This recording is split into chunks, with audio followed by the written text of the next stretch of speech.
The Return of Sherlock Holmes by Sir Arthur Conan Doyle. Adventure of the Abbey Grange. It was on a bitterly cold and frosty morning, towards the end of the winter of '97, that I was awakened by a tugging at my shoulder. It was Holmes. The candle in his hand shone upon his eager, stooping face, and told me at a glance that something was amiss. "Come, Watson, come!" he cried. "The game is afoot. Not a word. Into your clothes and come."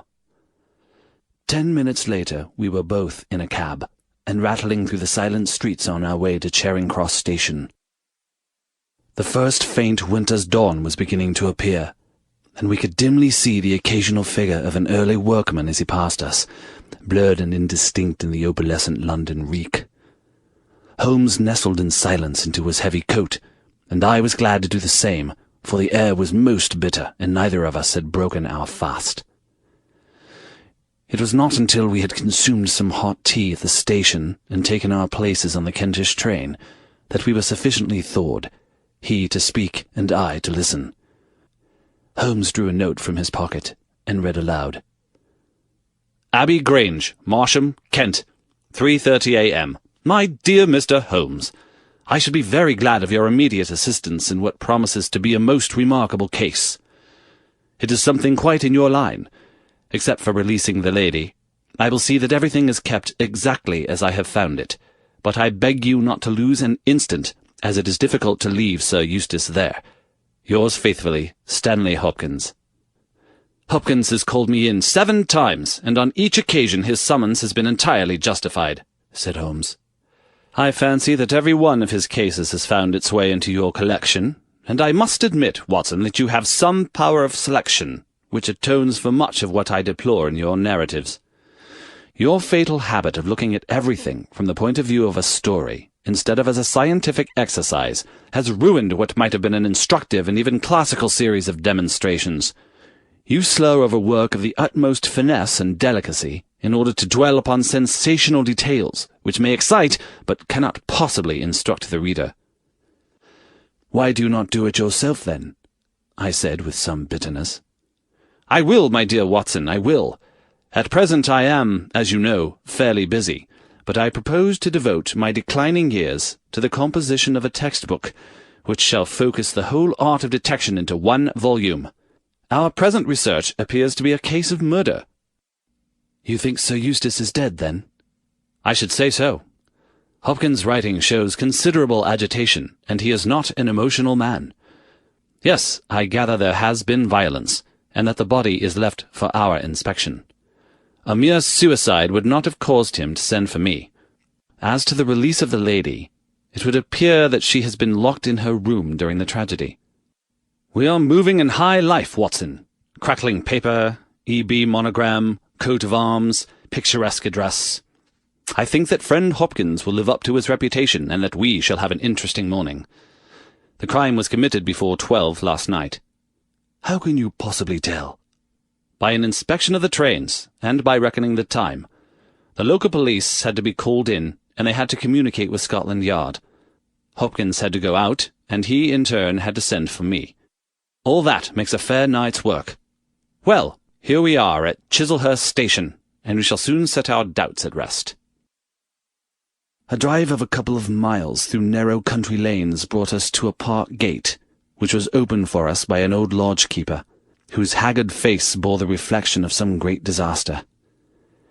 The avenue ran through a noble park, between lines of ancient elms, and ended in a low, widespread house, pillared in front after the fashion of Palladio. The central part was evidently of a great age and shrouded in ivy, but the large windows showed that modern changes had been carried out, and one wing of the house appeared to be entirely new. The youthful figure and alert, eager face of Inspector Stanley Hopkins confronted us in the open doorway.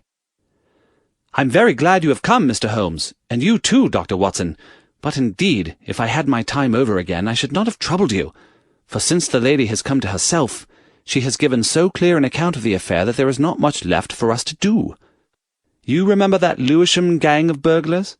"What, the 3 Randalls?" "Exactly. The father and 2 sons. It's their work. I have no doubt of it. They did a job at Sydenham a fortnight ago and were seen and described. Rather cool to do another so soon and so near. But it is they, beyond all doubt. It is a hanging matter this time." "Sir Eustace is dead, then?" "Yes, his head was knocked in with his own poker." "Sir Eustace Brackenstall, the driver tells me." "Exactly. One of the richest men in Kent.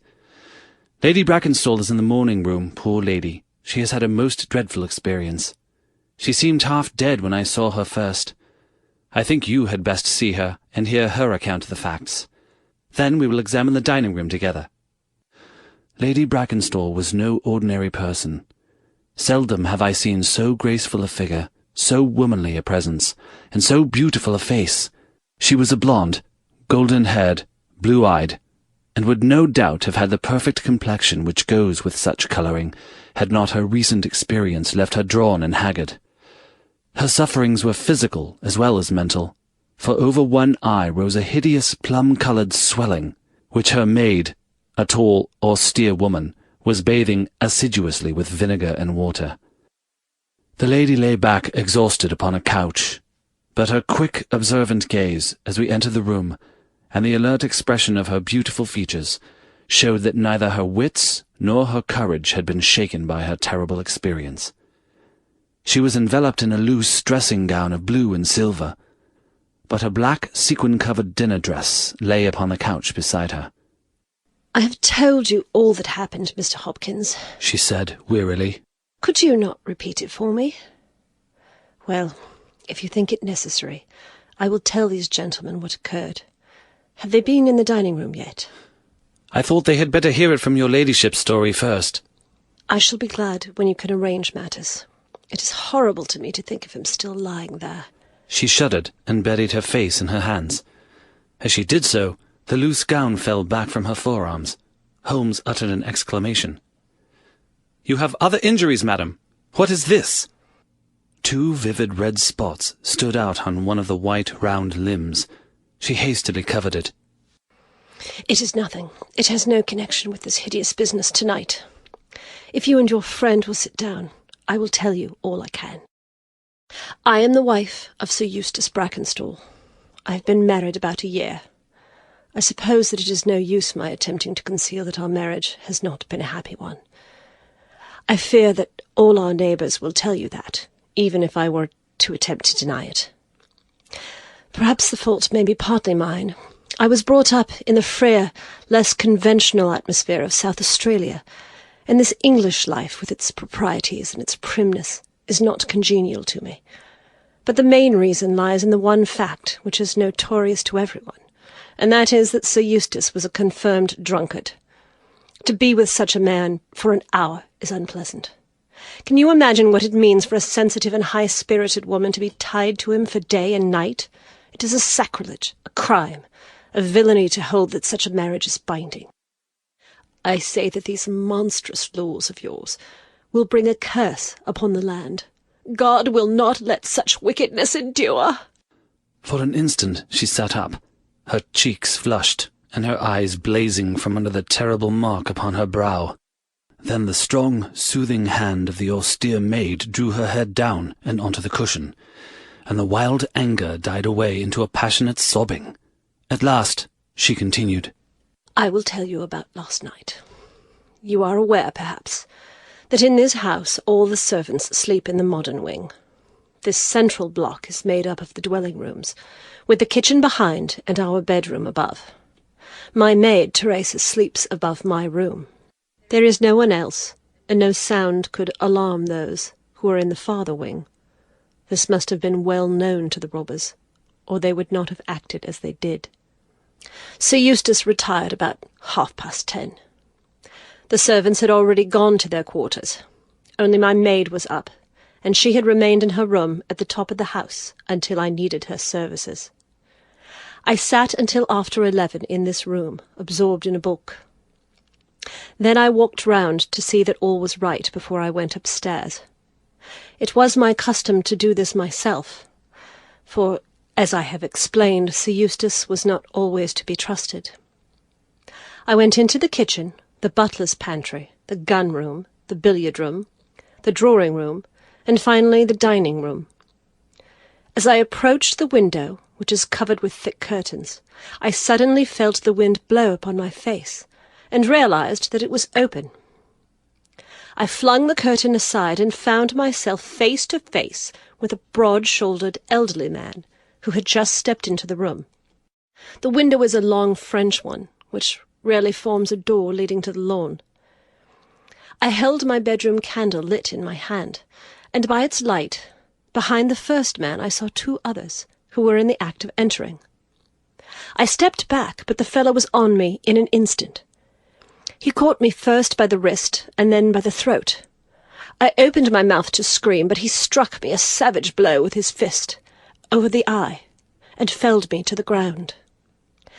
I must have been unconscious for a few minutes, for when I came to myself I found that they had torn down the bell rope, and had secured me tightly to the oaken chair which stands at the head of the dining table. I was so firmly bound that I could not move, and a handkerchief round my mouth prevented me from uttering a sound.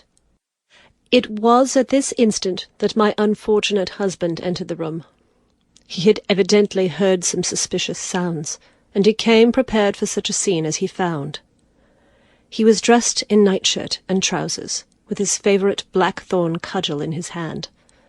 He rushed at the burglars, but another, it was an elderly man, stooped, picked the poker out of the grate, and struck him a horrible blow as he passed. He fell with a groan, and never moved again. I fainted once more, but again it could only have been for a very few minutes, during which I was insensible. When I opened my eyes I found that they had collected the silver from the sideboard, and they had drawn a bottle of wine which stood there. Each of them had a glass in his hand.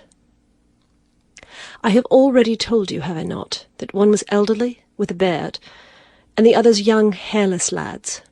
They might have been a father with his two sons. They talked together in whispers.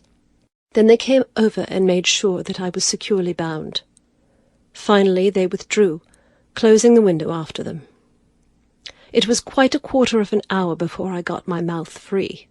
When I did so, my screams brought the maid to my assistance. The other servants were soon alarmed, and we sent for the local police, who instantly communicated with London. That is really all I can tell you, gentlemen, and I trust that it will not be necessary for me to go over so painful a story again. "Any questions, Mr. Holmes?" asked Hopkins. "I will not impose further tax upon Lady Brackenstall's patience and time," said Holmes. "Before I go into the dining-room, I should like to hear your experience." He looked at the maid. "I saw the men before ever they came into the house," said she. "As I sat by my bedroom window I saw 3 men in the moonlight, down by the lodge gate yonder, but I thought nothing of it at the time. It was more than an hour after that I heard my mistress scream, and down I ran to find her, poor lamb, just as she says, and him on the floor, with his blood and brains over the room. It was enough to drive a woman out of her wits, tied there, and her very dress spotted with him. But she never wanted courage, did Miss Mary Fraser of Adelaide, and Lady Brackenstall of Abbey Grange hasn't learnt new ways. You've questioned her long enough, you gentlemen. Now she is coming to her own room, just with her old Teresa, to get the rest that she badly needs." With a motherly tenderness, the gaunt woman put her arm around her mistress and led her from the room. "She has been with her all her life," said Hopkins. "Nursed her as a baby and came with her to England when they first left Australia 18 months ago. Teresa Wright is her name, and the kind of maid you don't pick up nowadays. This way, Mr. Holmes, if you please." The keen interest had passed out of Holmes' expressive face, and I knew that with the mystery all the charm of the case had departed. There still remained an arrest to be effected, but what were these commonplace rogues that he should soil his hands with them? An abstruse and learned specialist who finds that he has been called in for a case of measles would experience something of the annoyance which I read in my friend's eyes. Yet the scene in the dining-room of the Abbey Grange was sufficiently strange to arrest his attention and to recall his waning interest. It was a very large and high chamber, with carved oak ceiling, oaken panelling, and a fine array of deer's heads and ancient weapons around the walls. At the further end from the door was the high French window of which we had heard. 3 smaller windows on the right-hand side filled the apartment with cold winter sunshine. On the left was a large, deep fireplace with a massive overhanging oak mantelpiece.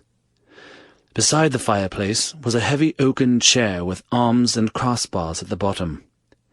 In and out through the open woodwork was woven a crimson cord, which was secured at each side to the crosspiece below. In releasing the lady, the cord had been slipped off her, but the knots with which it had been secured still remained. These details only struck our attention afterwards, for our thoughts were entirely absorbed by the terrible object which lay upon the tiger-skin hearthrug in front of the fire. It was the body of a tall, well-made man, about 40 years of age. He lay upon his back, his face upturned, with his white teeth grinning through his short black beard. His 2 clenched hands were raised above his head, and a heavy blackthorn stick lay across them. His dark, heavy, aquiline features were convulsed into a spasm of vindictive hatred, which had set his dead face in a terribly fiendish expression. He had evidently been in his bed when the alarm had broken out, for he wore a foppish, embroidered nightshirt, and his bare feet projected from his trousers. His head was horribly injured, and the whole room bore witness to the savage ferocity of the blow which had struck him down. Beside him lay the heavy poker, bent into a curve by the concussion. Holmes examined both it and the indescribable wreck which it had wrought. "He must be a powerful man, this elder Randall," he remarked. "Yes," said Hopkins. "I have some record of the fellow, and he is a rough customer." "You should have no difficulty in getting him." "Not the slightest. We have been on the lookout for him, and there was some idea that he had got away to America. Now that we know that the gang are here, I don't see how they can escape. We have the news at every seaport already, and a reward will be offered before evening. What beats me is how they could have done so mad a thing, knowing that the lady could describe them, and that we could not fail to recognize the description." "Exactly. One would have expected that they would silence Lady Brackenstall as well." "They may not have realized," I suggested, "that she had recovered from her faint." "That is likely enough. If she seemed to be senseless, they would not take her life. What about this poor fellow, Hopkins? I seem to have heard some queer stories about him." "He was a good-hearted man when he was sober, but a perfect fiend when he was drunk. Or rather when he was half-drunk, for he seldom really went the whole way. The devil seemed to be in him at such times, and he was capable of anything. From what I hear, in spite of all his wealth and his title, he very nearly came our way once or twice. There was a scandal about his drenching a dog with petroleum and setting it on fire. Her ladyship's dog, to make the matter worse. And that was only hushed up with difficulty. Then he threw a decanter at the maid to raise her right. There was trouble about that. On the whole, and between ourselves, it will be a brighter house without him. What are you looking at now?" Holmes was down on his knees, examining with great attention the knots upon the red cord with which the lady had been secured. Then he carefully scrutinized the broken frayed end where it had snapped off when the burglar had dragged it down. "When this was pulled down, the bell in the kitchen must have rung loudly," he remarked. "No one could hear it. The kitchen stands right at the back of the house." "How did the burglar know no one would hear it? How dared he pull a bell rope in that reckless fashion?" "Exactly, Mr. Holmes, exactly. You put the very question which I have asked myself again and again. There can be no doubt that this fellow must have known the house and its habits. He must have perfectly understood that the servants would all be in bed at that comparatively early hour, and that no one could possibly hear a bell ring in the kitchen. Therefore, he must have been in close league with one of the servants. Surely that is evident. But there are 8 servants, and all of good character." "Other things being equal," said Holmes, "one would suspect the one at whose head the master threw a decanter. And yet that would involve treachery toward the mistress, to whom this woman seems devoted." "Well, well, the point is a minor one, and when you have Randall you will probably find no difficulty in securing his accomplice. The lady's story certainly seems to be corroborated, if it needed corroboration, by every detail which we see before us." He walked to the French window and threw it open.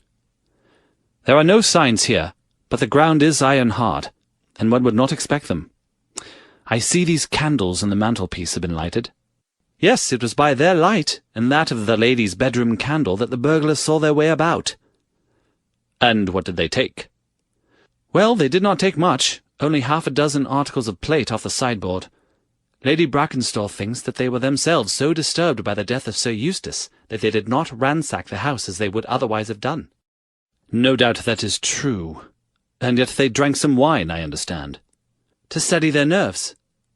"Exactly. These 3 glasses upon the sideboard have been untouched, I suppose?" "Yes, and the bottle stands as they left it." "Let us look at it, then. Hello, hello, what is this?" The 3 glasses were grouped together, all of them tinged with wine, and one of them containing some dregs of beeswing. The bottle stood near them, 2/3 full, and beside it lay a long, deeply stained cork. Its appearance and the dust upon the bottle showed that it was no common vintage which the murderers had enjoyed. A change had come over Holmes' manner. He had lost his listless expression, and again I saw an alert light of interest in his keen, deep-set eyes. He raised the cork and examined it minutely. "How did they draw it?" he asked. Hopkins pointed to a half-opened drawer. In it lay some table linen and a large corkscrew. "Did Lady Brackenstall say that screw was used?" "No. You remember that she was senseless at the moment when the bottle was opened." "Quite so. As a matter of fact, that screw was not used. This bottle was opened by a pocket screw, probably contained in a knife, and not more than 1.5 inches long. If you will examine the top of the cork, you will observe that the screw was driven in 3 times before the cork was extracted. It has never been transfixed.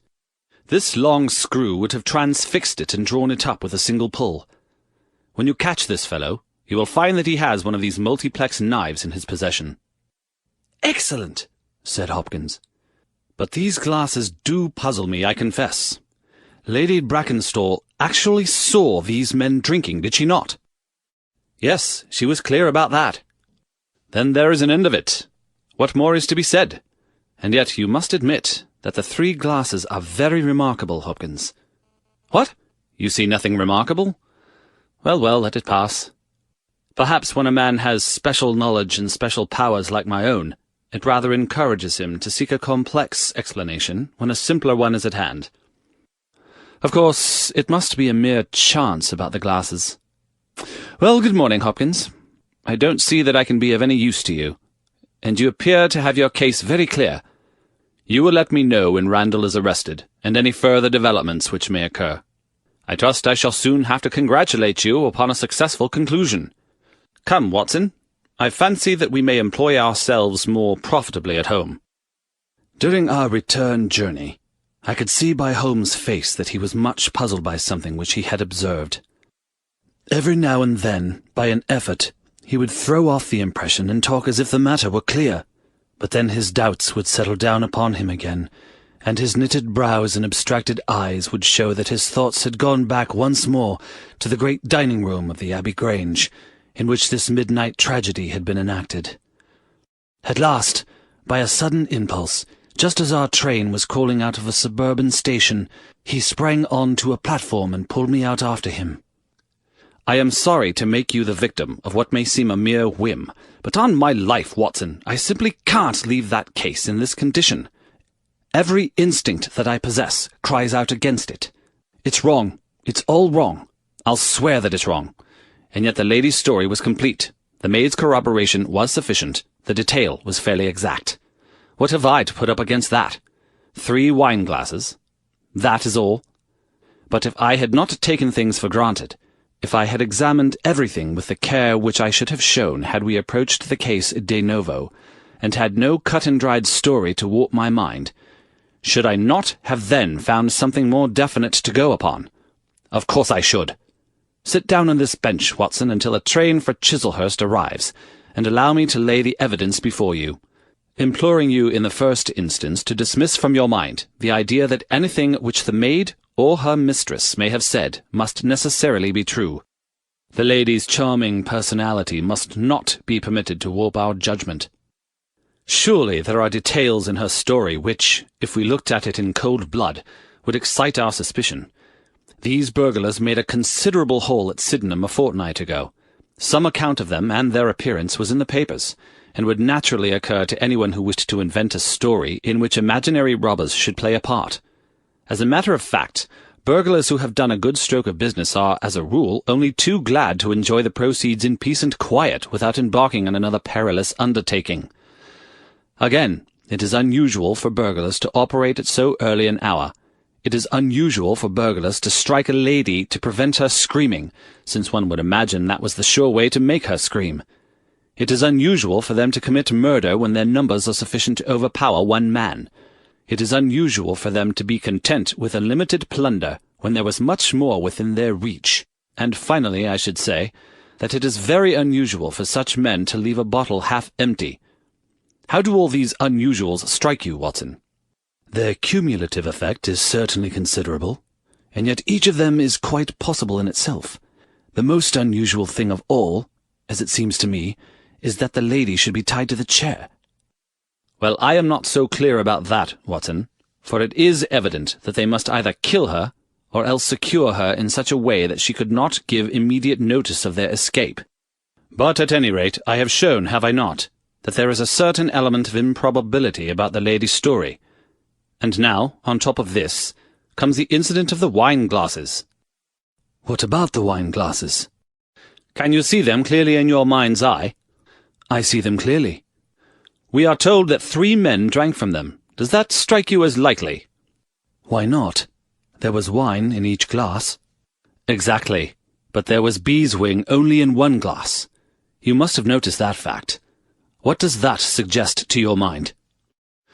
The last glass filled would be most likely to contain beeswing. Not at all. The bottle was full of it, and it is inconceivable that the first 2 glasses were clear and the third heavily charged with it. There are 2 possible explanations, and only 2. One is that after the second glass was filled, the bottle was violently agitated, and so the third glass received the beeswing. That does not appear probable. No, I am sure that I am right. What then do you suppose? That only 2 glasses were used, and that the dregs of both were poured into a third glass, so as to give the false impression that 3 people had been there. In that way all the beeswing would be in the last glass, would it not? Yes, I am convinced that this is so. But if I have hit upon the true explanation of this one small phenomenon, then in an instant this case rises from the commonplace to the exceedingly remarkable, for it can only mean that Lady Brackenstall and her maid have deliberately lied to us, and that not one word of their story is to be believed, that they have some very strong reason for covering the real criminal, and that we must construct our case for ourselves without any help from them. That is the mission which now lies before us, and here, Watson, is the Sydenham train. The household at the Abbey Grange were much surprised at our return, but Sherlock Holmes, finding that Stanley Hopkins had gone off to report to headquarters, took possession of the dining-room, locked the door upon the inside, and devoted himself for 2 hours to one of those minute and laborious investigations which form the solid basis on which his brilliant edifices of deduction were reared. Seated in a corner, like an interested student who observes the demonstration of his professor, I followed every step of that remarkable research. The window, the curtains, the carpet, the chair, the rope, each in turn was minutely examined and duly pondered. The body of the unfortunate baronet had been removed, and all else remained as we had seen it in the morning. Finally, to my astonishment, Holmes climbed up onto the massive mantelpiece. Far above his head hung the few inches of red cord which was still attached to the wire. For a long time he gazed upward at it, and then, in an attempt to get nearer to it, he rested his knee upon a wooden bracket on the wall. This brought his hand within a few inches of the broken end of the rope. But it was not this so much as the bracket itself which seemed to engage his attention. Finally, he sprang down with an ejaculation of satisfaction. "It's all right, Watson," said he. "We have got our case, one of the most remarkable in our collection. But dear me, how slow-witted I have been, and how nearly I have committed the blunder of my lifetime. Now, I think that with a few missing links, my chain is almost complete." "You have got your men?" "Man, Watson, man. Only one, but a very formidable person, strong as a lion. Witness the blow that bent that poker. 6'3" in height, active as a squirrel, dexterous with his fingers. Finally, remarkably quick-witted, for this whole ingenious story is of his concoction. Yes, Watson, we have come upon the handiwork of a very remarkable individual, and yet, in that bell-rope, he has given us a clue which should not have left us a doubt."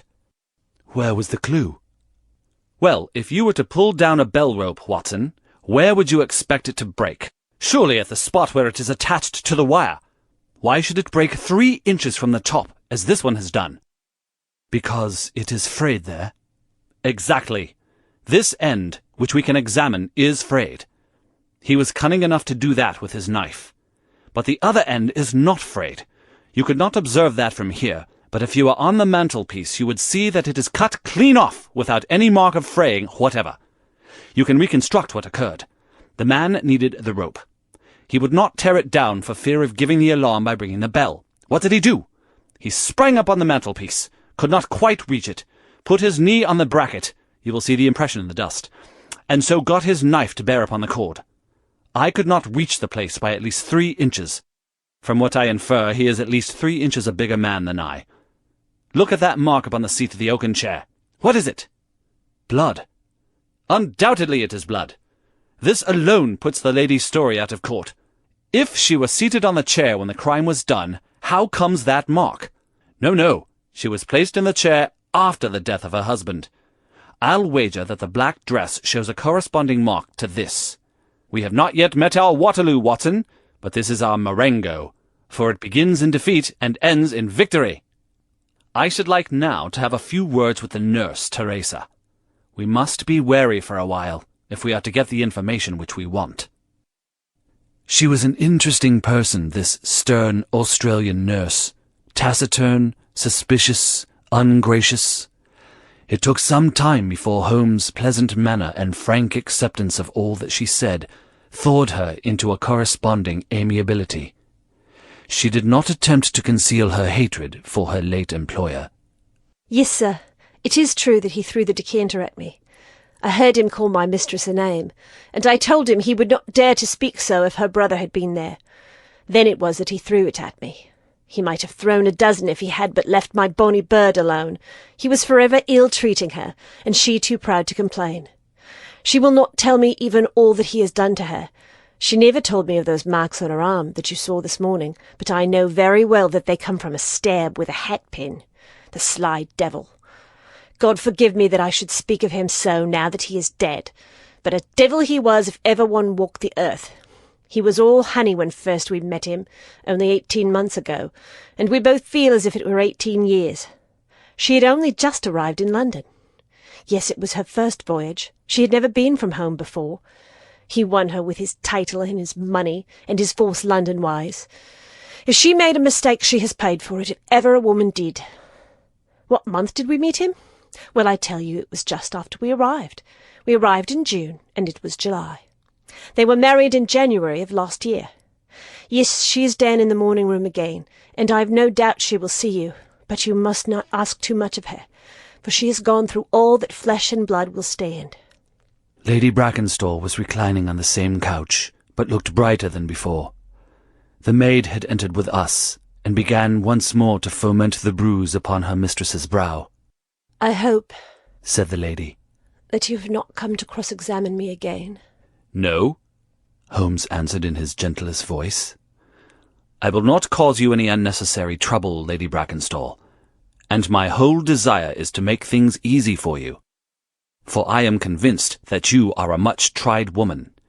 If you'll treat me as a friend and trust me, you may find that I will justify your trust."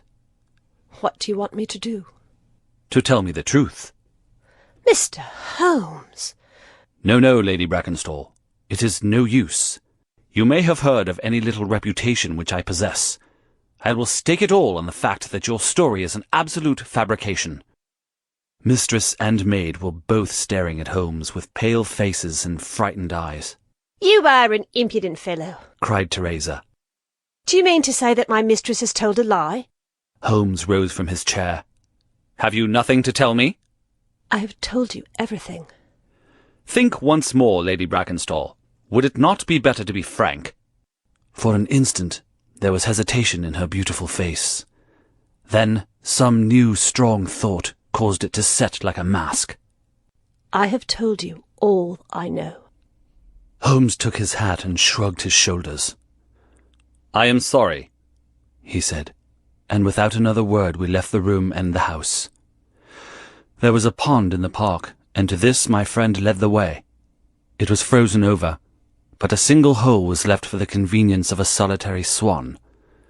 Holmes gazed at it, and then passed on to the lodge gate. There he scribbled a short note for Stanley Hopkins, and left it with the lodge-keeper. "It may be a hit, or it may be a miss, but we are bound to do something for friend Hopkins just to justify this second visit," said he. "I will not quite take him into my confidence yet. I think our next scene of operations must be the shipping office of the Adelaide-Southampton line, which stands at the end of the Pall Mall, if I remember right. There is a second line of steamers which connect South Australia with England, but we will draw a larger cover first." Holmes's cards sent in to the manager ensured instant attention, and he was not long in acquiring all the information he needed.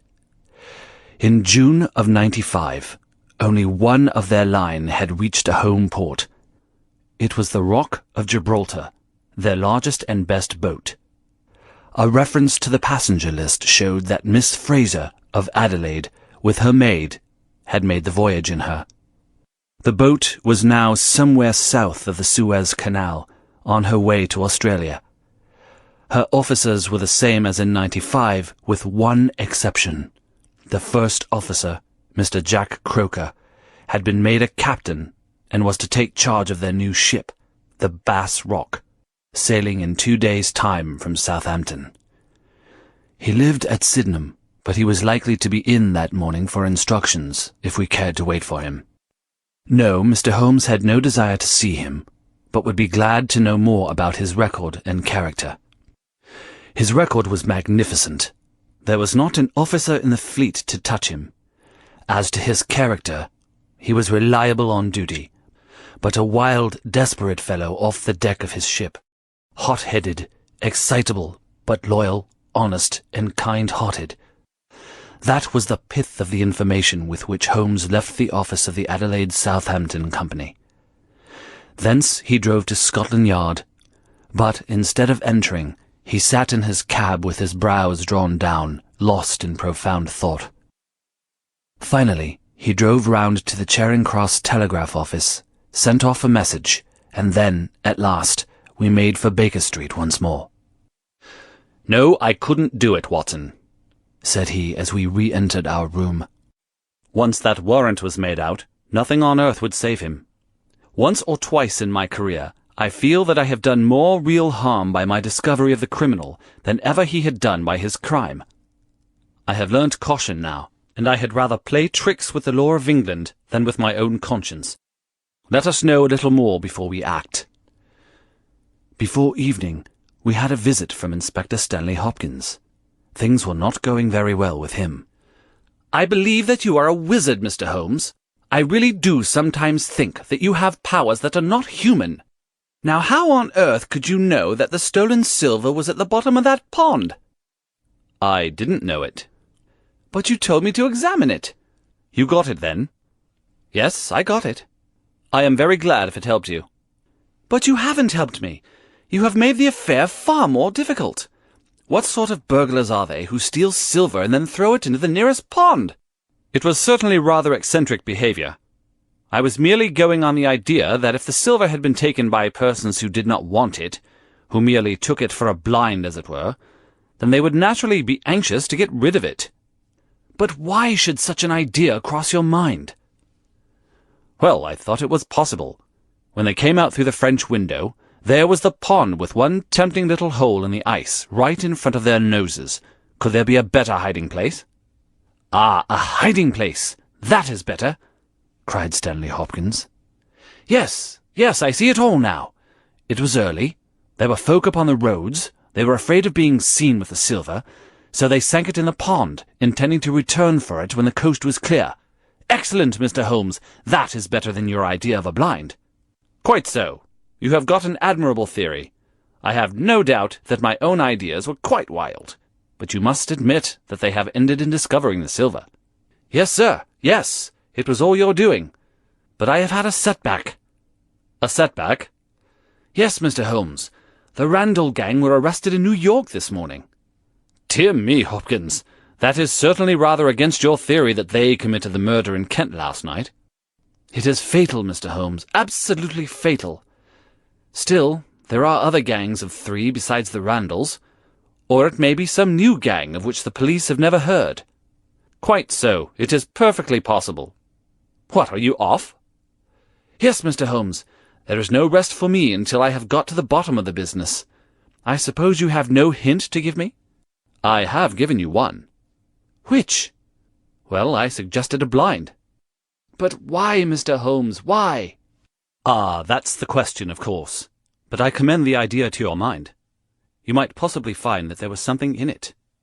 You won't stop for dinner? Well, goodbye, and let us know how you get on. Dinner was over and the table cleared before Holmes alluded to the matter again. He had lit his pipe and held his slippered feet to the cheerful blaze of the fire.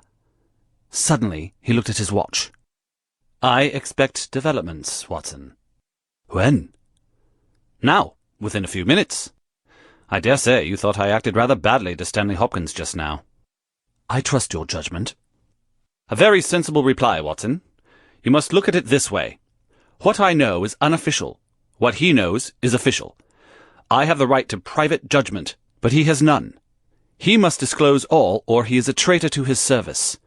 In a doubtful case, I would not put him in so painful a position, and so I reserve my information until my own mind is clear upon the matter. But when will that be? The time has come. You will now be present at the last scene of a remarkable little drama. There was a sound upon the stairs, and our door was opened to admit as fine a specimen of manhood as ever passed through it. He was a very tall young man, golden-moustached, blue-eyed, with a skin which had been burned by tropical suns, and a springy step which showed that the huge frame was as active as it was strong. He closed the door behind him, and then he stood with clenched hands and heaving breast, choking down some overmastering emotion. "Sit down, Captain Croker. You got my telegram?" Our visitor sank into an armchair and looked from one to the other of us with questioning eyes. "I got your telegram, and I came at the hour you said. I heard that you had been down to the office. There was no getting away from you. Let's hear the worst. What are you going to do with me? Arrest me? Speak out, man! You can't sit there and play with me like a cat with a mouse." "Give him a cigar," said Holmes. "Bite on that, Captain Croker, and don't let your nerves run away with you. I should not sit here smoking with you if I thought that you were a common criminal. You may be sure of that. Be frank with me, and we may do some good. Play tricks with me, and I'll crush you." "What do you wish me to do?" "To give a true account of all that happened at the Abbey Grange last night. A true account, mind you, with nothing added and nothing taken off. I know so much already that if you go 1 inch off the straight, I'll blow this police whistle from my window, and the affair goes out of my hands forever." The sailor thought for a little. Then he struck his leg with his great sunburned hand. "I'll chance it," he cried. "I believe you are a man of your word, and a white man, and I'll tell you the whole story. But one thing I will say first. So far as I am concerned, I regret nothing, and I fear nothing, and I would do it all again and be proud of the job. Damn the beast! If he had as many lives as a cat, he would owe them all to me. But it's the lady, Mary Fraser, for never will I call her by that accursed name. When I think of her getting into trouble, I, who would give my life just to bring one smile to her dear face, It's that turns my soul into water. And yet, what less could I do?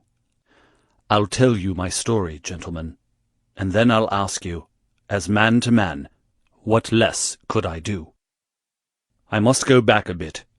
You seem to know everything, so I expect that you know that I met her when she was a passenger, and I was first officer of the Rock of Gibraltar. From the first day I met her, she was the only woman to me. Every day of that voyage I loved her more, and many a time since have I kneeled down in the darkness of the night watch, and kissed the deck of that ship because I knew her dear feet had trod it. She was never engaged to me. She treated me as fairly as ever a woman treated a man. I have no complaint to make. It was all love on my side, and all good comradeship and friendship on hers. When we parted she was a free woman, but I could never again be a free man. Next time I came back from sea, I heard of her marriage. Well, why shouldn't she marry whom she liked? Title and money. Who could carry them better than she? She was born for all that is beautiful and dainty. I didn't grieve over her marriage. I was not such a selfish hound as that. I just rejoiced that good luck had come her way, and that she had not thrown herself away on a penniless sailor. That's how I loved Mary Fraser. Well, I never thought to see her again, but last voyage I was promoted, and the new boat was not yet launched, so I had to wait for a couple of months with my people at Sydenham. One day, out in a country lane, I met Teresa Wright, her old maid. She told me all about her, about him, about everything. I tell you, gentlemen, it nearly drove me mad. This drunken hound, that he should dare to raise a hand to her, whose boots he was not worthy to lick. I met Teresa again. Then I met Mary herself, and met her again. Then she would meet me no more. But the other day I had a notice that I was to start on my voyage within a week, and I determined that I would see her once before I left. Teresa was always my friend, for she loved Mary and hated this villain almost as much as I did. From her I learned the ways of the house. Mary used to sit up reading in her own little room downstairs. I crept round there last night, and scratched at the window. At first she would not open to me, but in her heart I know that now she loves me, and she could not leave me in that frosty night. She whispered to me to come round to the big front window, and I found it open before me so as to let me into the dining-room. Again I heard from her own lips things that made my blood boil, and again I cursed this brute who mishandled the woman I loved. Well, gentlemen, I was standing with her just inside the window, in all innocence, as God is my judge, when he rushed like a madman into the room, called her the vilest name a man could use to a woman, and welted her across the face with the stick he had in his hand. I had sprung for the poker, and it was a fair fight between us. See here, on my arm, where his first blow fell. Then it was my turn, and I went through him as if he had been a rotten pumpkin. Do you think that I was sorry? Not I. It was his life or mine. But far more than that. It was his life or hers. For how could I leave her in the power of this madman? That was how I killed him. Was I wrong? Well then, what would either of you gentlemen have done if you had been in my position? She had screamed when he struck her, and that brought old Teresa down from the room above. There was a bottle of wine on the sideboard, and I opened it and poured a little between Mary's lips, for she was half dead with shock. Then I took a drop myself. Teresa was as cool as ice, and it was her plot as much as mine. We must make it appear that burglars had done the thing. Teresa kept on repeating our story to her mistress, while I swarmed up and cut the rope of the bell. Then I lashed her in her chair, and frayed out the end of the rope to make it look natural. Else they would wonder how in the world a burglar could have got up there to cut it. Then I gathered up a few plates and pots of silver to carry out the idea of the robbery, and there I left them, with orders to give the alarm when I had a quarter of an hour's start. I dropped the silver into the pond, and made off for Sydenham, feeling that for once in my life I had done a real good night's work. And that's the truth, and the whole truth, Mr. Holmes, if it cost me my neck. Holmes smoked for some time in silence. Then he crossed the room, and shook our visitor by the hand. "That's what I think," said he. "I know that every word is true, for you have hardly said a word which I did not know. No one but an acrobat or a sailor could have got up to that bell-rope from the bracket, and no one but a sailor could have made the knots with which the cord was fastened to the chair. Only once had this lady been brought into contact with sailors, and that was on her voyage, and it was someone of her own class of life, since she was trying hard to shield him, and so showing that she loved him. You see how easy it was for me to lay my hands upon you, when once I had started upon the right trail. I thought the police never could have seen through our dodge. And the police haven't, nor will they, to the best of my belief. Now look here, Captain Croker, this is a very serious matter, though I am willing to admit that you acted under the most extreme provocation to which any man could be subjected. I am not sure that in defence of your own life your action will not be pronounced legitimate. However, that is for a British jury to decide. Meanwhile, I have so much sympathy for you that, if you choose to disappear in the next 24 hours, I will promise you that no one will hinder you." "And then it will all come out?" "Certainly it will come out." The sailor flushed with anger. "What sort of proposal is that to make to a man? I know enough of law to understand that Mary would be held as an accomplice. Do you think I would leave her alone to face the music while I slunk away? No, sir. Let them do their worst upon me. But for heaven's sake, Mr. Holmes, find some way of keeping my poor Mary out of the courts."